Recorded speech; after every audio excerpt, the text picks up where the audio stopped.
Pemirsa, dilaporkan atas dugaan penganiayaan terhadap anak di bawah umur, seorang oknum pejabat di Rumah Sakit Umum Daerah Datu Beru Takengon diperiksa polisi. Hingga saat ini, polisi telah memanggil 6 saksi dan mengamankan barang bukti berupa tali yang diduga untuk mengikat korban.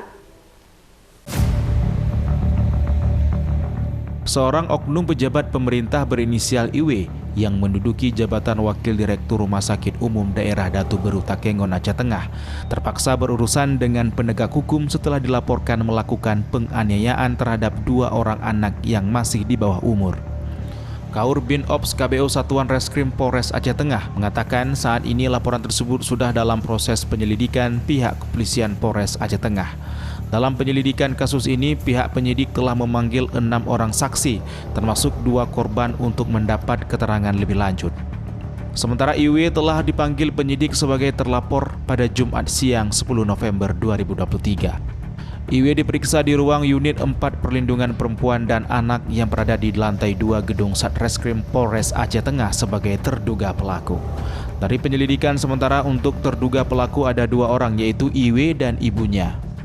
Penyidik juga telah mengamankan beberapa alat bukti termasuk tali yang diduga digunakan untuk mengikat korban. Kami duga yaitu ada 2 orang, yaitu inisial IW dan ibunya.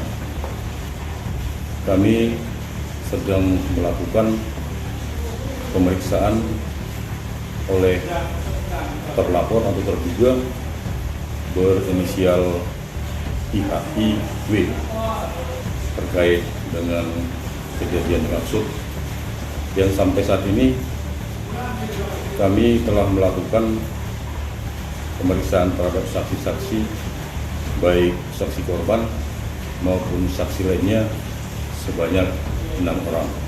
Dari hasil pemeriksaan yang kami lakukan dari saksi-saksi, apalagi terhadap kedua korban, memang ada dilakukan pengikatan.